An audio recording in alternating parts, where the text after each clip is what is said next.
I felt for a long time like I had to constantly apologize. People would be like, "Oh, what's your book about? I'll buy it." And I'd be like, "Well, it's kind of a downer." And I stopped apologizing.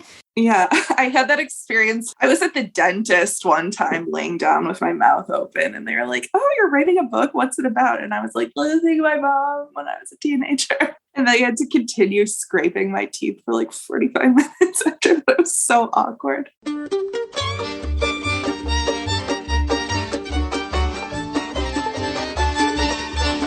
This is The Book of Life, a show about Jewish kidlit mostly.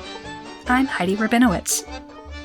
Today I've got a group interview for you with 3 authors whose books each take a different and fascinating angle on dealing with grief.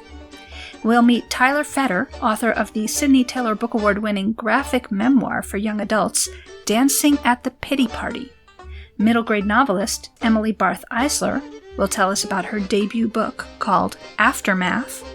And we'll hear from returning guest Joanne Levy, who was on the show in October 2020 to talk about Fish Out of Water. Today she's back with her new middle grade novel, Sorry for Your Loss. All right, let's hear from Tyler, Emily, and Joanne. Welcome to the Book of Life, Emily Barth Eisler, Joanne Levy, and Tyler Fetter. I'm glad to have you all here.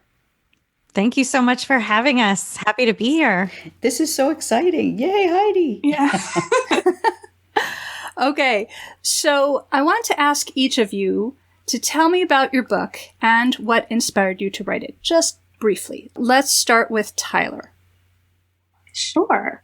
Hi, everybody. My book is called Dancing at the Pity Party, and it is a graphic memoir, which is like a graphic novel, but nonfiction. And it tells the story of my mom getting diagnosed with cancer and dying when I was 19. I was a sophomore in college, and it's sort of the whole thing, the ups and the downs, and what it was like when she was sick and when she died, and the funeral and Shiva and everything afterward. Thank you. And Joanne, tell us about your book. Sure. I'm Joanne Levy, and my book is Sorry for Your Loss. And it's actually set in a Jewish funeral home, and it's inspired in a big part by the one that my dad manages in my hometown.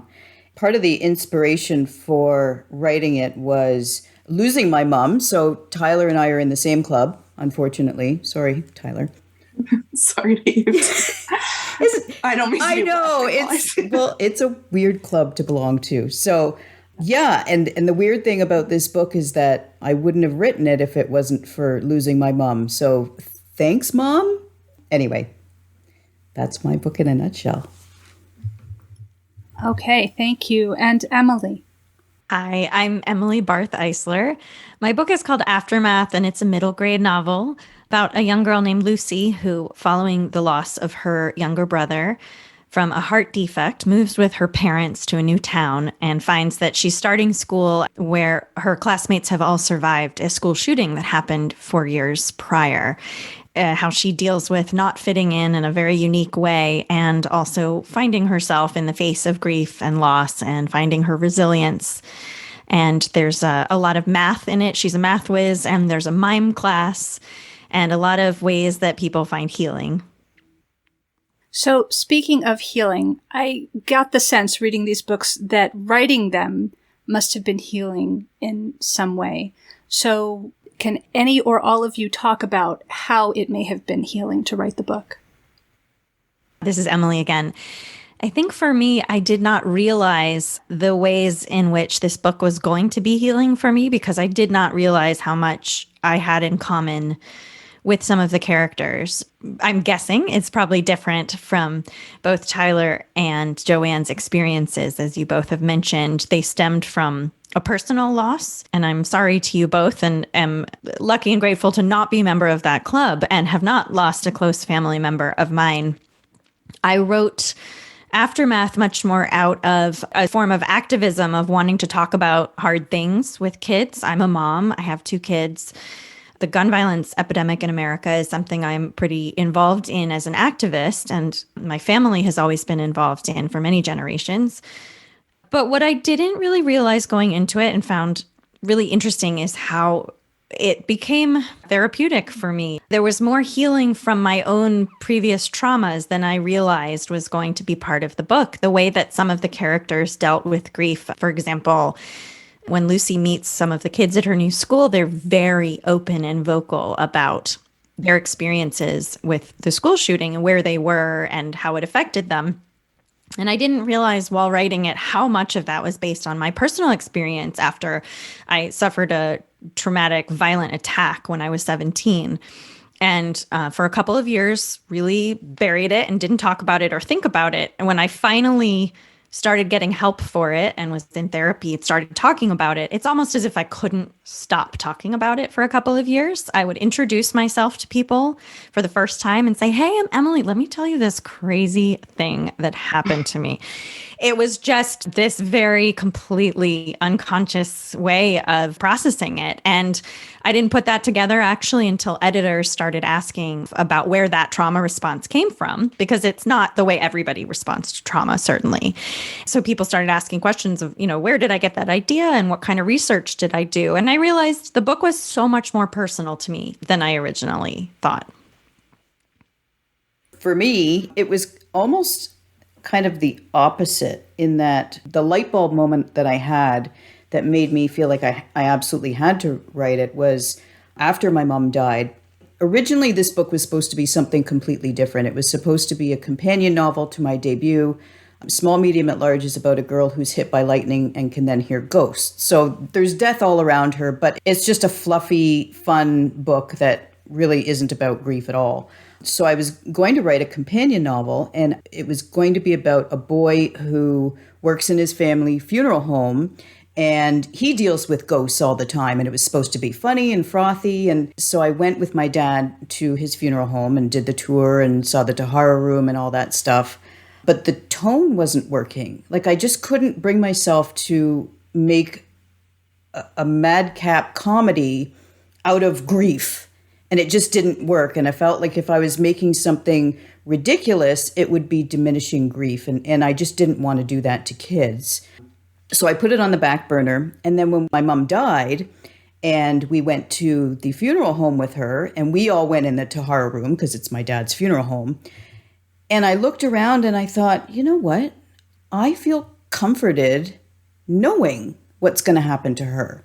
I feel better having seen inside these cabinets and knowing the respect that she'd be treated with and what happened to bodies. And I thought, there's not a lot of people that see that behind the scenes stuff, but I know that kids are curious. So that was one of my big inspirations for writing it. And it was great at the time.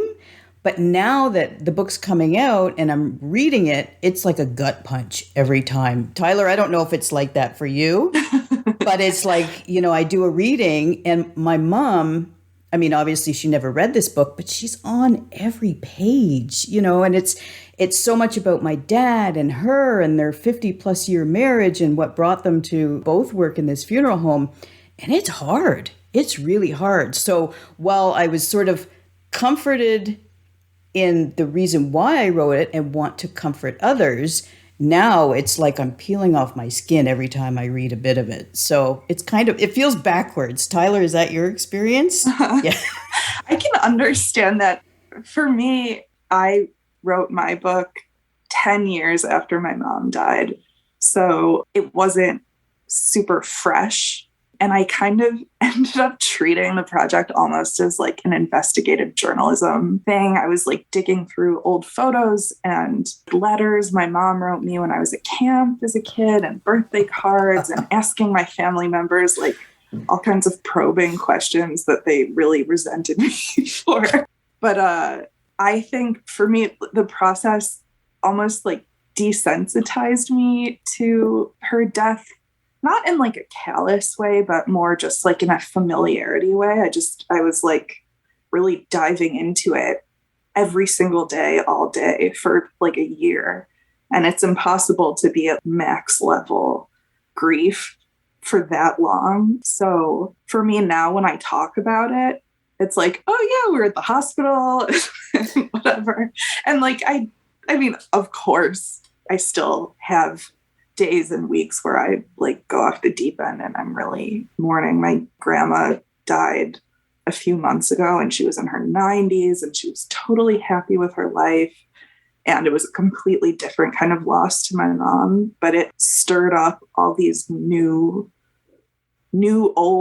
feelings of grief and kind of like brought it all up again. So it's really different day to day. But I did find the process of working on the book very cathartic and positive in general. So there are various causes of death represented in your 3 books: illness, accident, gun violence. Does the cause of death affect the grief that comes after? I think that's something that I explored a lot in Aftermath, and why I was curious to write it was kind of the question of, does it matter how you lose somebody? And certainly the main character in Aftermath, Lucy, feels like it matters a lot. She's a math whiz and she thinks of everything in terms of mathematics. So she enters this situation really comparing and measuring grief. You know, her brother was 5 when he died. They knew most of his life that he was sick and that he was not going to live very long. So she feels like because he was sick and she got a chance to say goodbye and they saw it coming and it was a long process, that her grief is different from that of her classmates' friends who died so suddenly, so violently. I liked looking at that through the lens of math, the idea of putting those kinds of grief on different planes. They're in different equations that cannot be compared. It took Lucy in the book a long time to come to that. We can't measure it. We can't judge it. We can only honor it, and we can have compassion for other people. I know it can be very hard sometimes when somebody's going through something very difficult and somebody else tries to relate, you know, whether it's trying to compare death to divorce or trying to compare the loss of a person to a loss of a pet. I know, Tyler, I liked how in your book there was a mention of that, and it's something I spent a lot of time thinking about. This concept for me came from the personal experience of I lost my grandfather before I was born and spent a lot of my childhood feeling like maybe I didn't deserve to feel that loss because I never knew him. So was I entitled to any grief? And I felt a tremendous amount of grief at not ever getting to know the person he was. And my cousins knew him and my sister got to meet him. I was the only grandchild who didn't get to meet him. And I felt really acutely that I had missed out on something, but would never admit that to anybody. I had friends who had beloved relationships with grandparents who they then subsequently lost. And I felt embarrassed to even admit that I thought of my grief as remotely in the same stratosphere. So I do think that it's human nature to sort of compare grief. I think all 3 of our books, I love them all together because they all seek to normalize and destigmatize different parts of the grieving and loss process. Yeah, and just to add to that, like in my book, Evie struggles with her personal grief that she dismisses because she knows that Oren has had such a tragic loss of both of his parents, and it doesn't compare in her mind. If you don't think it's big enough, but if it's bothering you, it's big enough, and that matters. Yeah. I was struck by that in reading your book, Joanne. It made me think a lot about what's going on currently in this pandemic. We're living in a society right now where everybody has lost something. For some people, it's just sort of some basic day-to-day pleasures that they've lost. And some people have lost family members, and some people have lost valuable time in careers or fertility or dating or whatever it is. There are all these, you know, I mean, it's a spectrum of loss, but everybody, whether they know it or not, has lost something. Faith in your neighbors who won't wear masks and get vaccinated or whatever it is. We've all just been through and are going through a time of tremendous loss. And it's so interesting to see the different ways people are dealing with it as we start to sort of reemerge into society. And I was really struck by that, Joanne, in reading your book, that it felt incredibly relevant to me in light of the pandemic. Yeah, and I just wanted to add, just to give context for those who haven't yet read Sorry for Your Loss, that when you were talking about Evie and Oren, that Evie lost a friend, and Oren was in a car accident and lost both of his parents, as well as being very badly injured himself. So that's the different levels, so to speak, of loss that we were talking about. I found that even within my own family, when my mom died, it was like, is it harder to lose your wife or your mom or your sister or your daughter? And the answer is there is no answer, because it's just all horrible and there's no way to compare it. I recently started going to a weekly grief group. It's called the Dead Parents Club, and it's just all people like 18 to 40-ish who lost a parent. And it's been very interesting for me because I don't relate to people as much as I thought that I would going into it. A lot of people lost their dads, and then people also lost their parents from all different kinds of ways that are so different, from cancer. There's suicide, there's alcoholism, accidents, murder, just all sorts of things that feel really incomprehensible to me. It's like you can't really know what it's like unless you've gone through it. It's all just a big mystery. There was that part in your book, Tyler, where you talked about, I think, the guilt you felt, not to put your words in your mouth, but it really resonated with me when you talked about sort of the guilt of being the oldest sister and having had the most time with your mom. That I felt that acutely. That was really moving.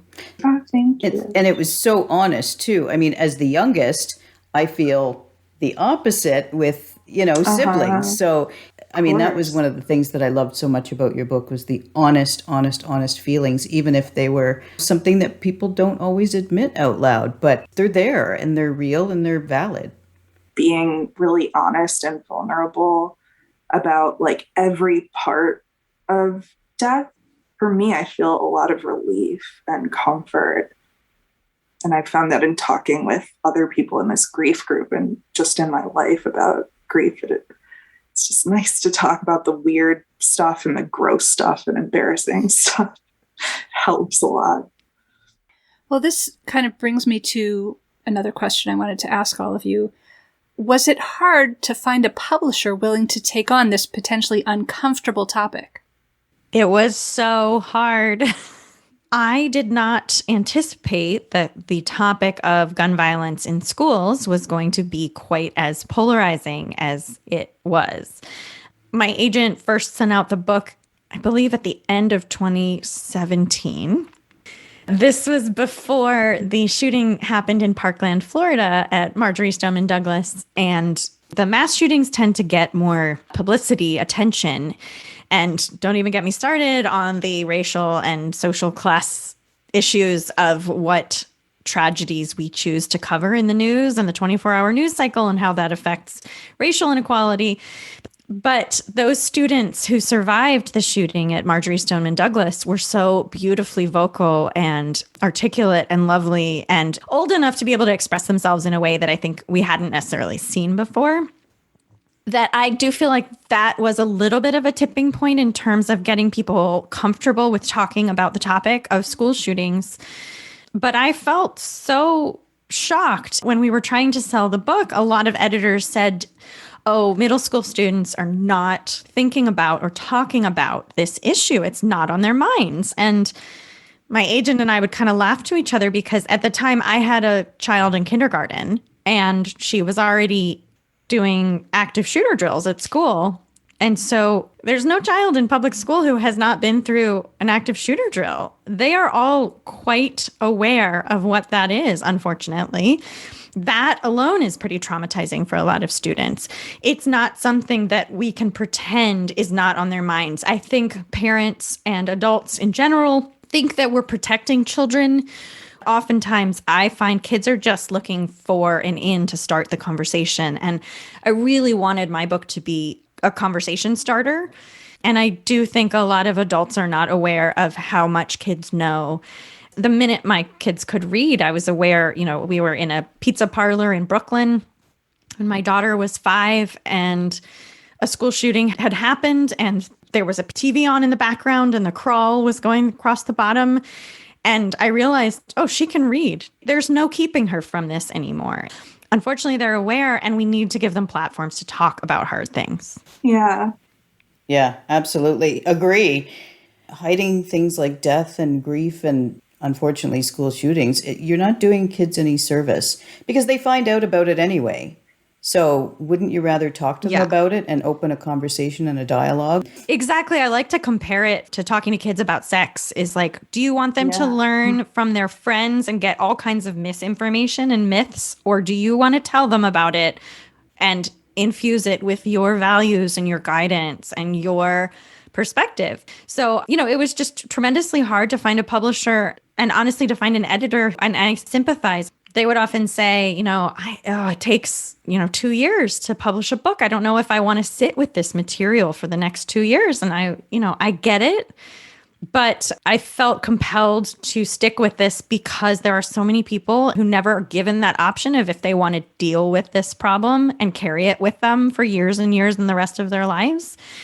It was an honor to be a voice for those people, I hope. And I consulted lots of experts and did a ton of research to be as helpful and as sensitive as possible, because I also feel strongly that survivors should not be responsible for telling their own stories until they're ready or if they want to, and that these stories need to be told. But I did meet some resistance because it's not my personal story.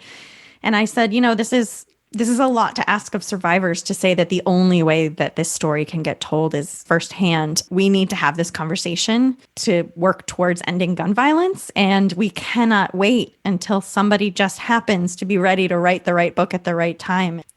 I came up against a lot of obstacles to publishing this book that shocked me because I thought this was a no-brainer. No one wants children to die in school shootings. From the beginning was very clear. I'm donating a portion of my proceeds to gun violence advocacy organizations and working with a bunch of organizations towards making sure that the book is as helpful, responsible, and thoughtful as possible. It just seemed to me so logical, and so many people just did not want to touch it. So let's just give a quick shout out to your editor and your publisher. Please name them. Yes. Well, I was very lucky to sell the book to Amy Fitzgerald at Lerner Publishing Group. The imprint is Carol Rhoda, and every single step of the way has been a dream with them. Lerner is a wonderful publisher for this book because they do a lot of educational publishing and they have a great relationship with schools and libraries, and that's been really helpful and wonderful for Aftermath. I did get other offers on the book from people who wanted to change a lot of things about the book. And I'm not averse to changing, but they wanted to change some really foundational things. Like the first offer I got was someone who wanted to make the event in the book a hurricane instead of a school shooting. That all of these students... That's a whole different book. That's what I said. I said, that's great. That's a different book. And I was not willing to compromise that. So it was incredible to meet Amy. She got the book from the get-go. She understood what I was trying to do. Of course, she had changes and edits and notes, but she really understood the heart of it. And that is a gift that I wish for every author in the world, to find an editor who gets your story. So, Tyler, did you have any trouble finding a publisher for your book? Actually, I have to say, I really lucked out. I got a book deal to make this book. It wasn't the other way around. And I had just been posting illustrations on the internet for years and years. And then this publisher emailed me and kind of cold asked if I would be interested in doing a book. And it was like a Cinderella moment. Her name is Lori Hornick. She's from Dial, which is an imprint of Penguin Random House. I call her my literary fairy godmother because she kind of plucked me out of obscurity and was so supportive and wonderful the whole process. It sort of felt like I had so much bad luck with my mom dying. Like, she was diagnosed when she was already at stage 4. So it was just like bad the whole time, bad. And then here I got this really lucky, wonderful chance. So it felt like a little karma. The funny thing is that my connection to gun violence is that my grandfather was a gun violence activist, and he wrote for the Washington Post. He was an editorial writer, and he wrote about it a lot. And in one instance, I think 80 some consecutive days, he wrote about it to influence President Lyndon B. Johnson to sign one of the first gun reform acts into law. And what they called it then was handgun controls. And when I think about how far we have not come since the 1950s, 60s, and 70s, when my grandfather was writing about this, Not only did we not solve handguns, but now we're talking about machine guns. It is a little bit dispiriting, but there's that whole the bend of the arc of justice bends, the moral arc of justice. So we'll get there. Joanne, how about you? Was it difficult to get your book published? It's a weird answer. Yes and no. My editor at Orca Book Publishers, which is a Canadian publisher, but they distribute in the US as well. My editor is Tanya Trafford, and she is amazing, and I love her. And Sorry for Your Loss is actually my fourth book with her. We did shop it elsewhere. I was kind of hoping to have it with a New York publisher or a US publisher. My agent was surprised and I was surprised because I got so much great feedback from my beta readers and people were so excited. But yeah, we just got a bunch of rejections. So I stayed with Orca and I'm happy. Tanya made the book so much better and they made it such a beautiful book and I'm super, super proud of it. So all good in the end. It does seem as if uncomfortable topics are more acceptable now in children's literature than they used to be. Do you have any theories? Do any of you have any theories as to why that is? I sort of feel like people are just more open about so many topics now. Like people talk about going to therapy now openly, and before it was really hush hush. I think there are no taboos anymore. We talk about everything, which is a good thing.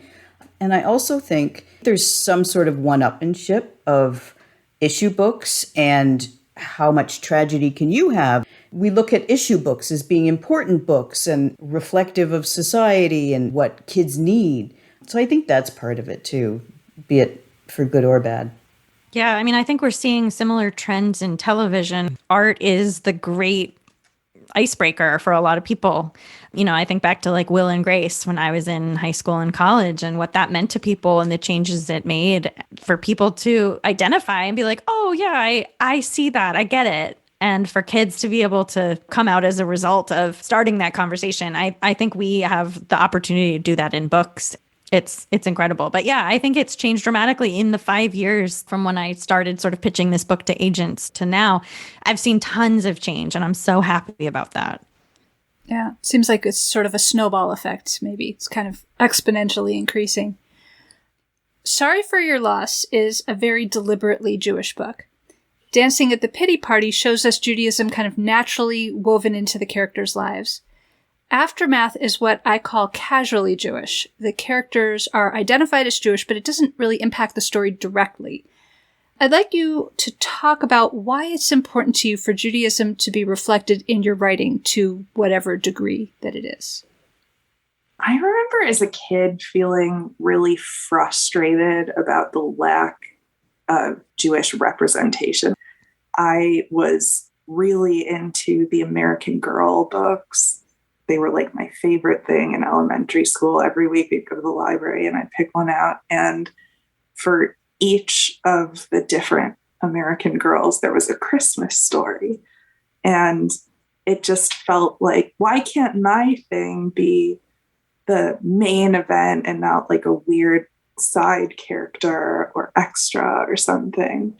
So for me, I just really wanted to portray Judaism in the way that it feels to me, which is more about the culture than anything. It's just like you can't take it out of who I am, no matter what I'm believing in that particular day, but it's very much part of me and my identity and my family. And I hope that I'm able to give readers that nice, familiar feeling when they read my book and hear about the lox and bagels and whatever. And makes them think of their families too.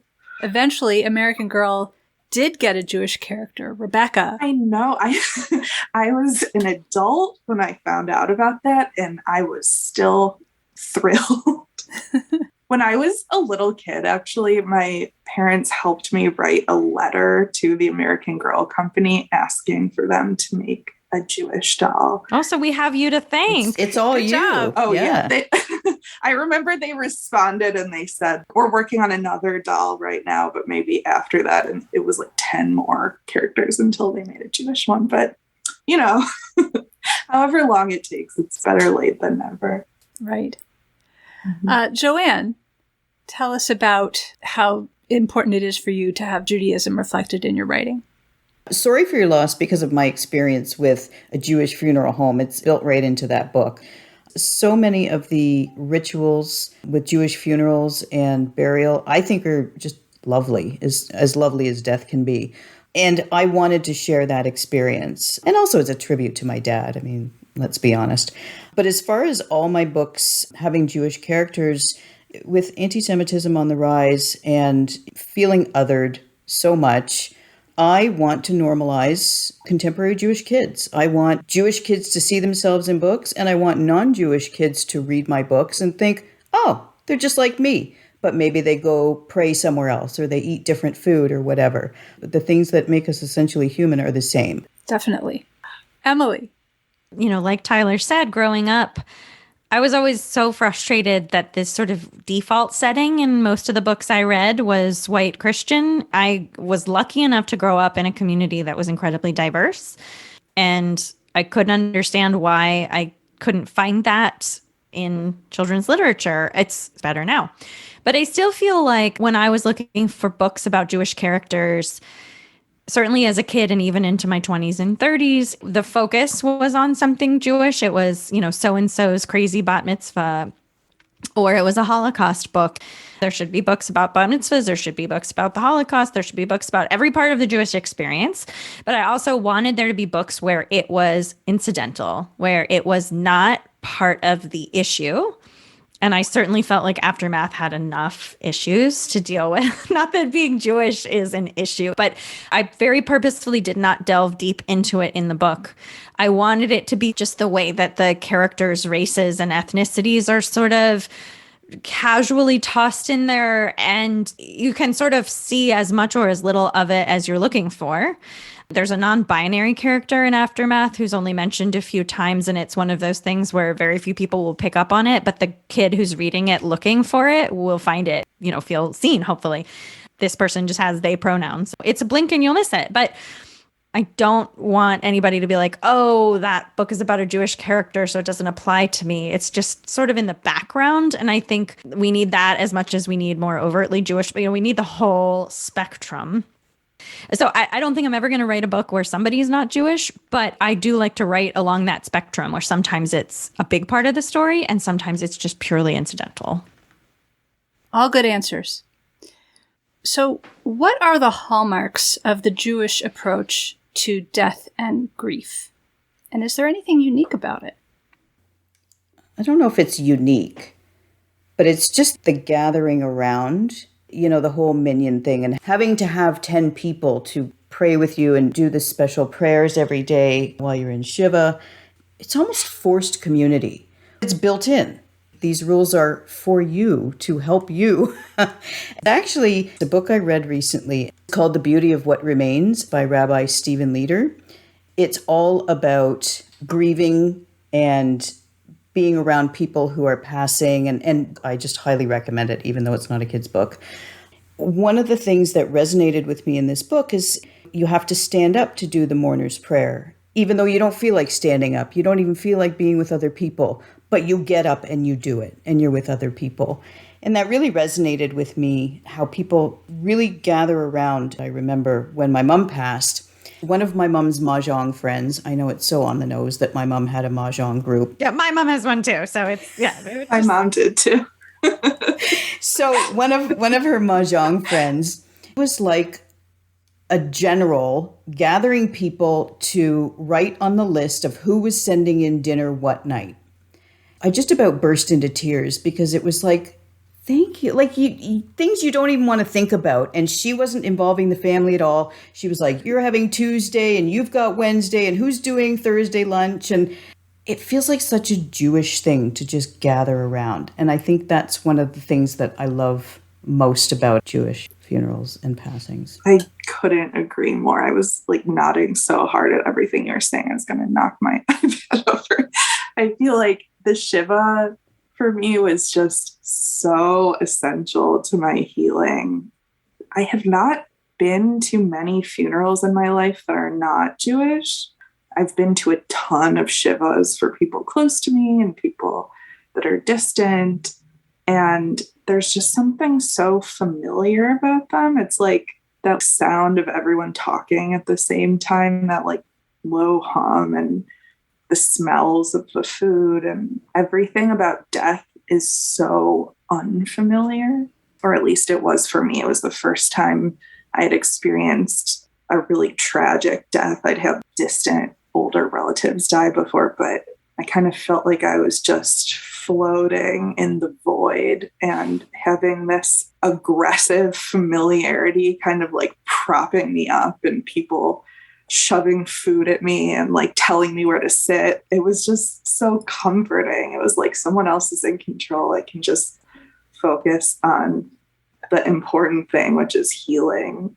Yeah, I would recommend it to anyone grieving, even if you're not calling it a Shiva, just having an open house with family and friends that isn't explicitly funeral time, where it's more just about being with your family and you don't have to be discussing the deceased person all the time. Or you can, but you're talking about funny stories and just like memories and normal stuff, not over the top, sad, dramatic stuff.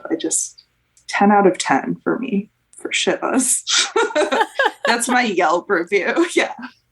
Hopefully won't be doing one anytime soon, but if I have to, that's fine. Would recommend. Yeah. I was just going to say, I mean, I also was nodding along. It's very weird to say it this way, but I think Jews do death really well. I think we do funerals pretty great. My husband's family is half Jewish and half not. And so I had sort of the direct comparison.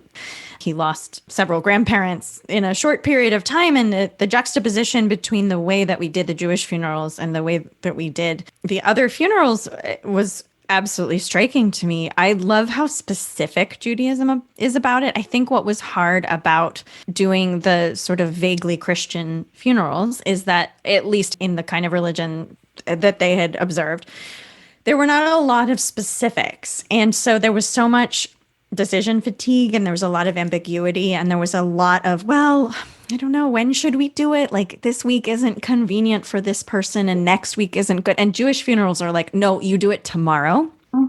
There's no compromise.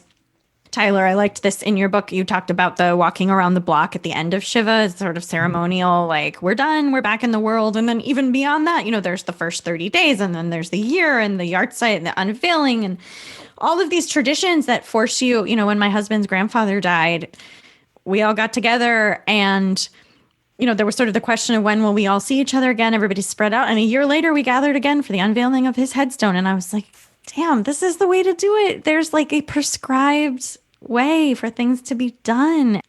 Not that death is awesome in any way, but I think a lot of the Jewish funeral customs, they take the guesswork out of what's already a really hard time. And it's funny because I compare that a lot to the Jewish rituals around birth. You have the child and you're the person giving birth. 8 days later, you're supposed to receive guests in your house and have a bris if it's a boy. And boy, did I not want to do that. When my son was born, it wasn't my best day, and the whole thing was mildly traumatic in its own way. But there was something lovely about people coming over and bringing you food and baby gifts, and it was nice to know when and how to do it. And there's a lot to be said for ritual in general, beginning, end of life, and everywhere in between. And one of the other quick sound bites that I got out of that book, The Beauty of What Remains, is that he says that the Shiva it's giving you permission to grieve and just sit with it, and because you don't have a choice, you can't go elsewhere. So it forces you to give yourself permission to just be with it. Yeah, I totally agree. I think of people who don't do a Shiva, or who are in a kind of career where they don't get a lot of days off or something, where they have to lose someone and immediately go back to regular life. And I don't know how they do it. The Shiva and the whole process was such a little gentle curve into going back into real life instead of jumping into it. I've been asking all the questions, but we've got a crowd here today. Do any of you have questions for each other? I have a couple.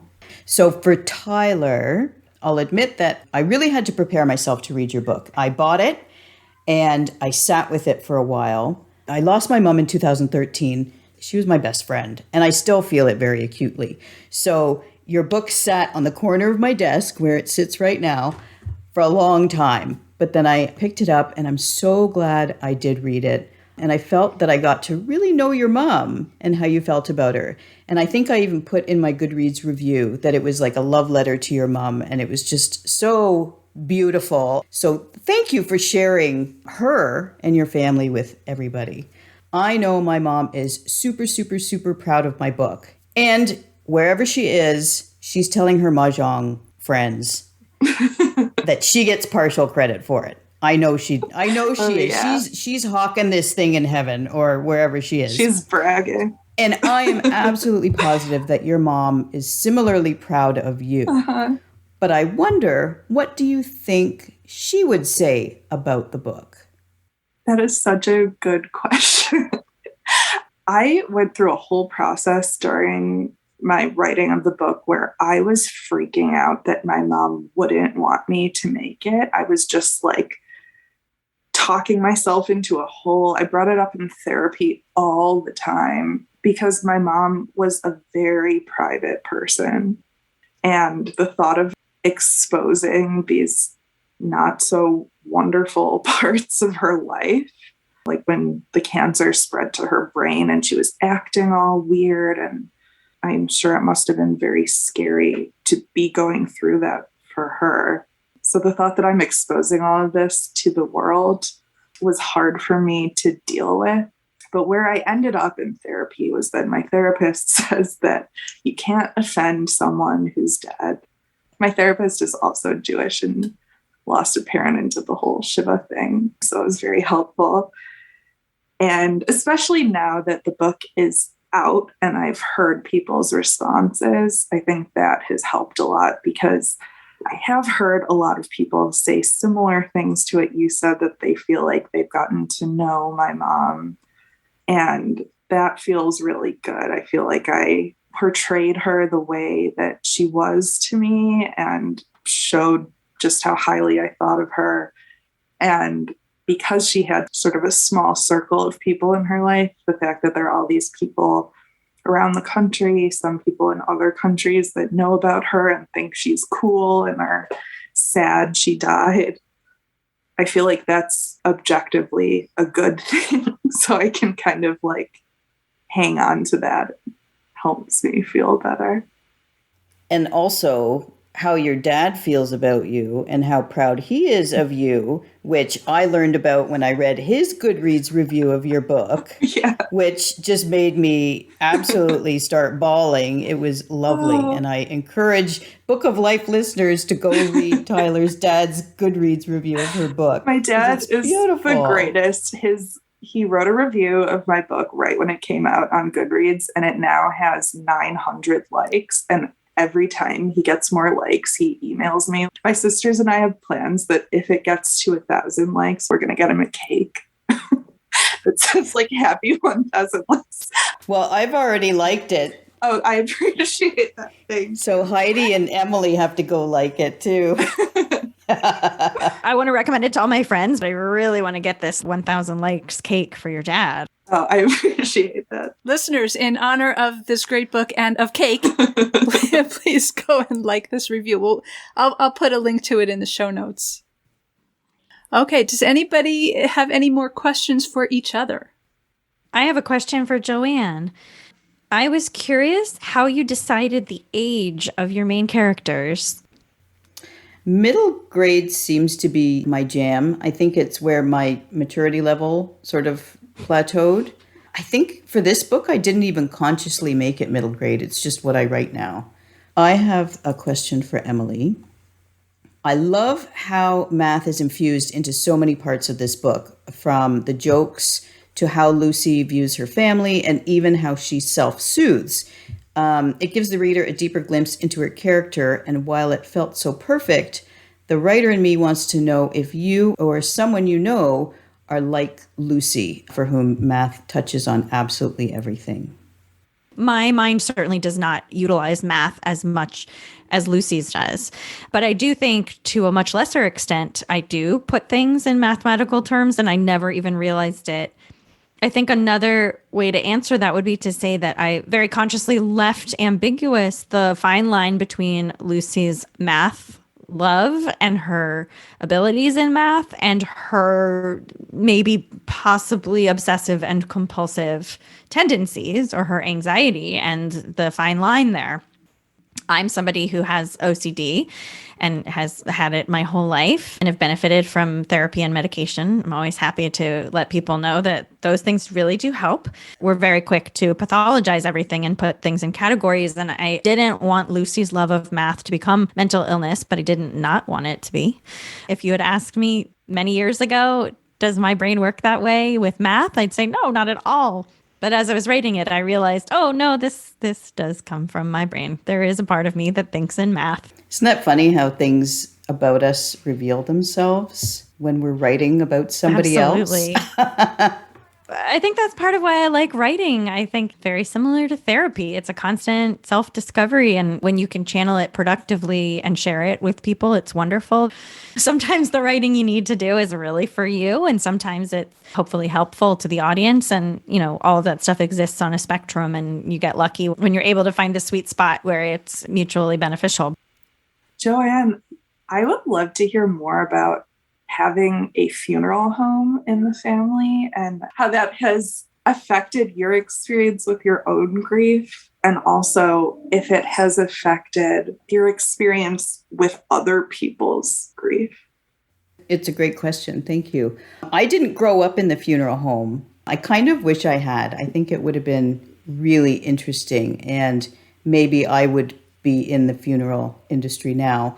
My dad actually started as a volunteer in the Chevra Kadisha in the funeral home.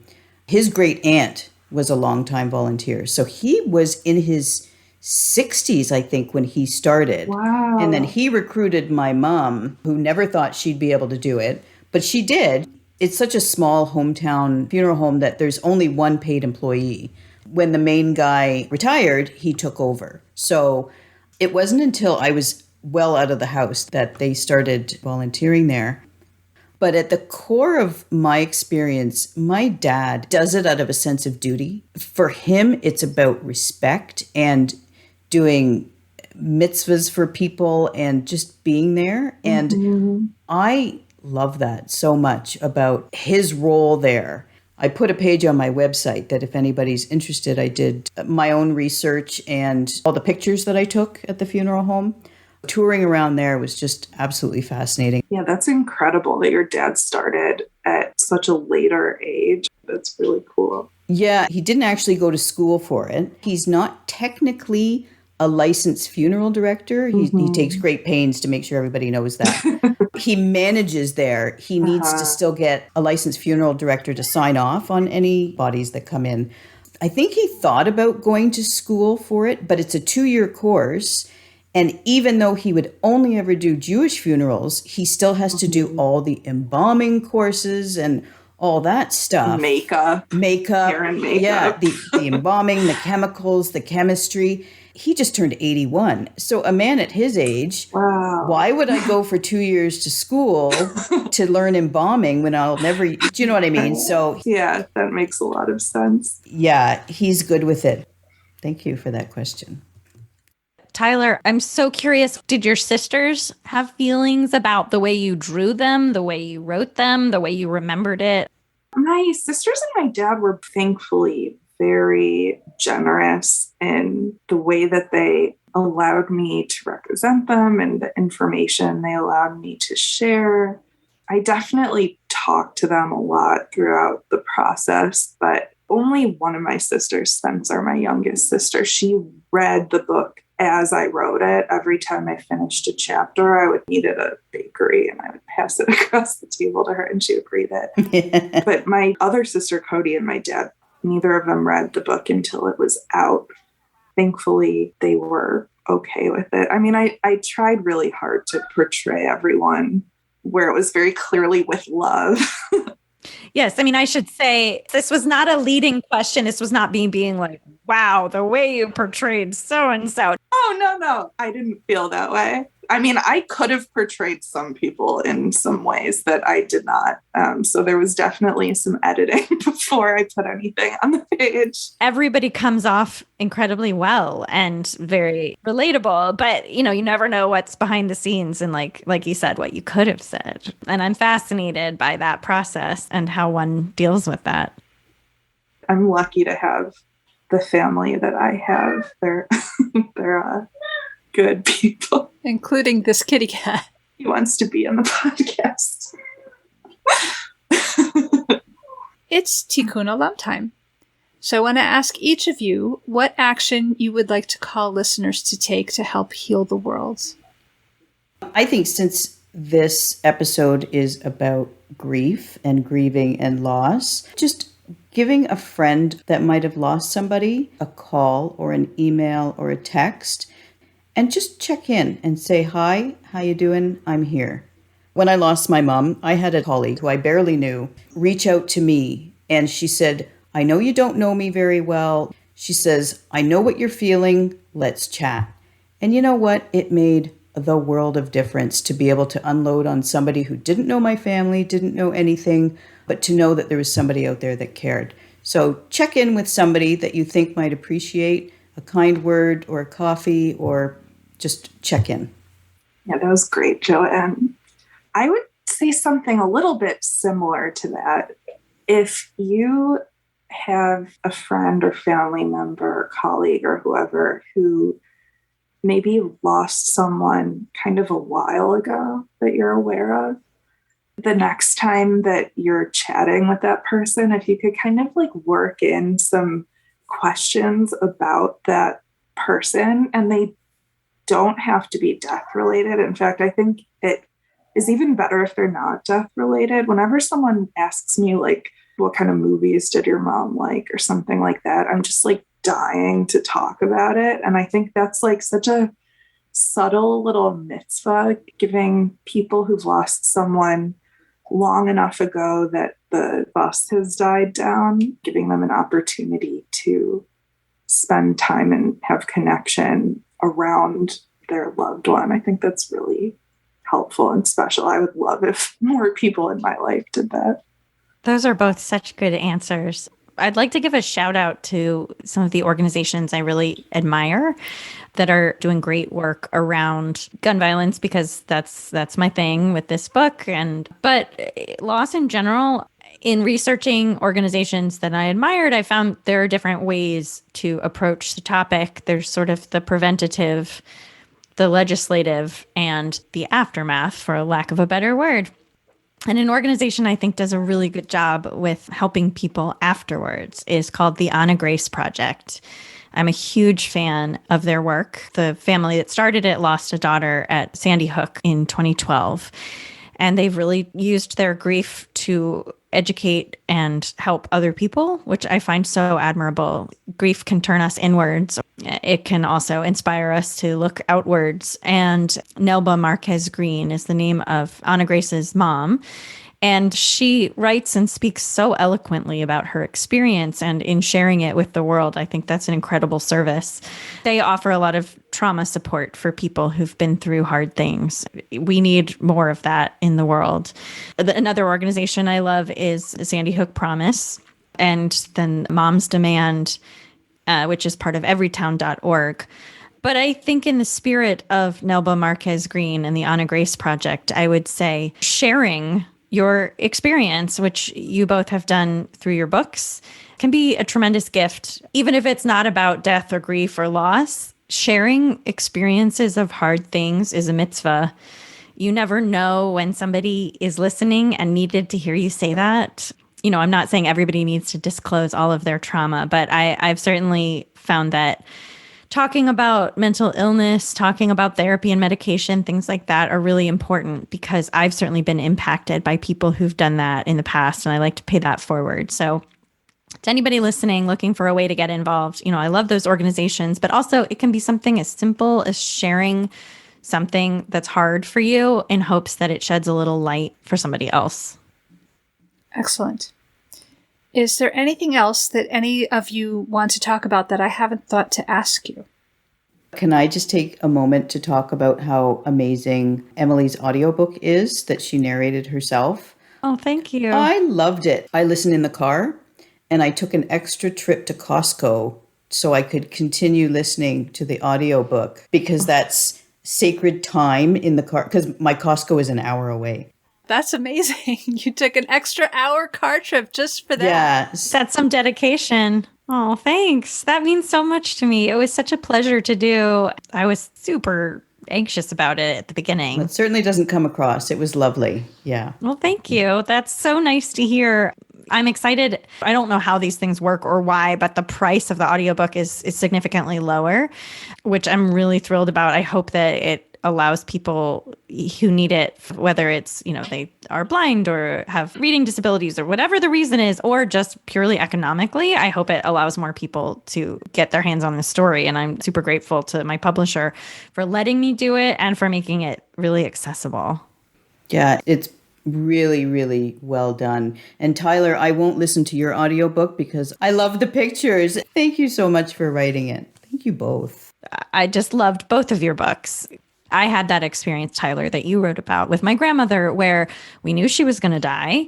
Her quality of life was terrible. Hospice had come and it took a really long time. And there's that really strange, awkward moment where you're like, I guess I'm rooting for it. I really appreciate you sharing that. And it's things like that that made me feel less guilty for having had that experience. Joanne, for many people, it will be the first time they're reading about not just a Jewish funeral home, but any funeral home. And I really appreciate you doing the research and bringing that to life for people and demystifying the process. Thank you. Thank you. That means a lot.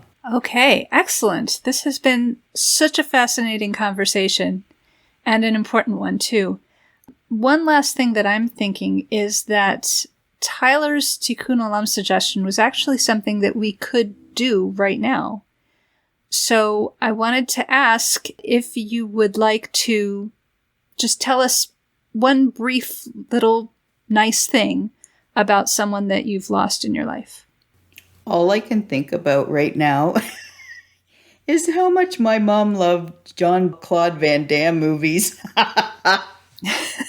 That's all I could think of because you mentioned movies. She thought he was so nice to look at, and she just loved his movies. That's so cute. And it's so weird. Oh, I love that. Oh, that's so cute. That's awesome. My grandma just died recently, and I was just talking with my family about this very cute thing she used to do.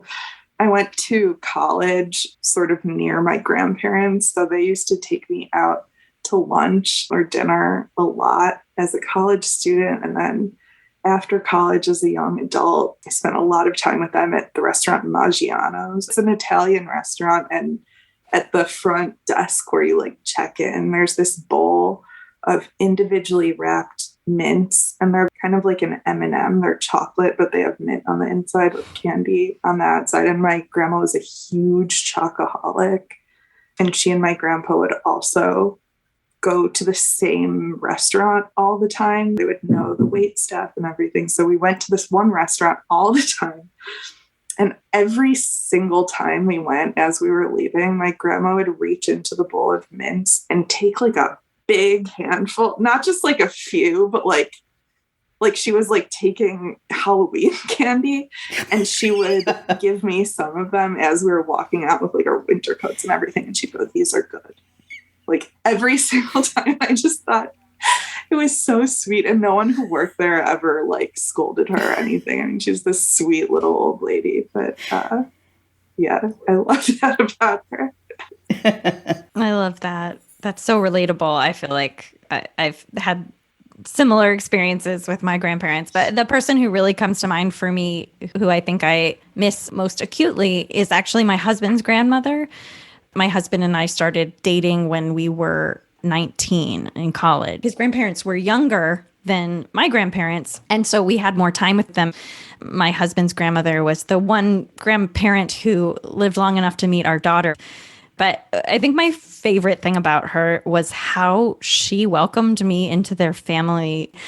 She would call me probably weekly or every other week. She was born and raised in Germany, had a very thick German accent. And every single time she called, whether she got me or left a message, she would start out the call by saying, "Emily, this is your grandmother speaking." It like made me cry every time because she could have said her first name. She could have said, "This is Jim's grandmother." She could have even said, "This is grandma," because I called her grandma. But the way that she said, "Emily, this is your grandmother," was just like, oh, it just gets right to the heart. And I miss her. And I wish I had found a way technologically to record those messages. The last message she left me, we had just found out that our second child was going to be a boy. She had 2 boys, and she left me this message about how having a boy was just the most wonderful. I was nervous because, we had had a girl, and this is so ridiculous because I don't even believe in gender, but, whatever. People put so much emphasis on gender. And she left me this beautiful message about how having a boy was the best thing. She unfortunately died shortly after that and never got to meet our son, but her phone messages were epic. And the way that she said, "This is your grandmother," that is a gift to give somebody. That kind of acceptance into a family is like, man, that is the best thing. That's such a beautiful story, and I'm regretting my Jean-Claude Van Damme story. And my mom, Well, you can tell another one. We got nothing but my time. mom's mad now, and she's like, "Oh, Joanne, please." But no, I'll leave it because it'll make her laugh. I like those. I love those little details about people. I think that's the stuff, the specificity. They say in comedy, what makes something funny is the specificity. I feel like it's the same in memories. I fully agree. We're all just a collection of weird little anecdotes and details. That's just one of them. Yeah. That's awesome. So true. Heidi, do you have a memory of somebody that you want to share? Because I love hearing people's memories. Oh, thanks. Yeah. So the most recent death in my family is my husband's aunt, Renelle, who I never really got to know all that well. But she was an important part of his growing up. She was the younger sister of his mom. And so she actually was a teenager when he was a little boy, and she lived with them for a while. When his dad went on a sabbatical to England, and she came along, I don't know if she was helping babysit or if she just wanted an excuse to go to England, but she went along, and later, because she had made friends in England, once she was home again, she kind of ran away to England. Wow. She said, "I'm going to go visit my friends in England," and then she just didn't come back. And she ended up marrying an Englishman, and eventually they came back and lived in the States. Okay, I'm obsessed with that story because, first of all, who doesn't want to run away to England? But also because one book idea that I've been mulling around has to do with a family going abroad and bringing a teenage girl along. Because when my kids were really little, my husband had to go work on a project in Vienna, Austria, and we brought a friend's daughter along with us to help with the kids because my kids were really little. And I was like, "Wait, what? We're going to go someplace where we don't know anybody, and you're going to work full time, and I'm going to be alone in a city where I don't speak the language?" And so we brought along a friend, and I've always thought that's it's such a cool setting for a book. So I may be asking you some questions about your husband's aunt to, mine for even more fun details. It's such a good life experience. Tyler Fetter, Joanne Levy, Emily Barth Eisler. Thank you, all of you. This has been a wonderful conversation. Thank you. This was great. Thank you for having us. Thank you all so much. It's like meeting a group of friends. And I feel like I know you guys because I've read your books, but it's so fun to talk to you. Thanks, new best friends. Yeah, I wish we could all have coffee. Absolutely. This is Danny Coleman, author of The Unfinished Corner. I'll be joining you soon on the Book of Life podcast, and I'd like to dedicate this episode to Rabbi Dr. Jeremy Kollick. Rabbi Kollick officiated my bat mitzvah many years ago. He passed away not that long ago, but his influence remains very, very strong in my life and in the book as well.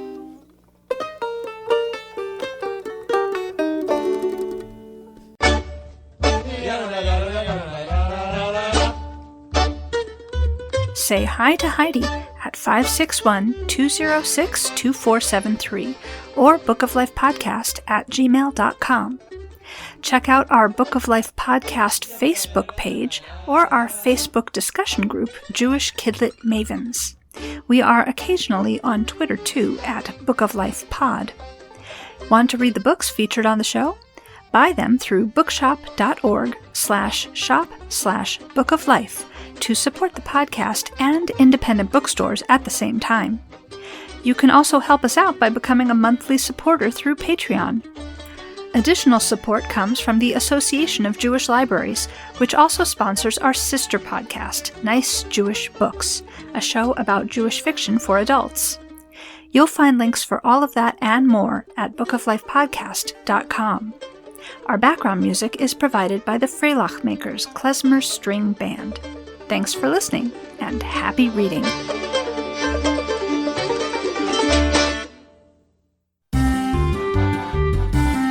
Are you thinking like me that on these long winter nights, we just need a little romance to tide us over? Join me as I speak with Mirta Troop, who leads us on a journey into the world of Jane Austen, introduces us to a new character, and takes us to Argentina.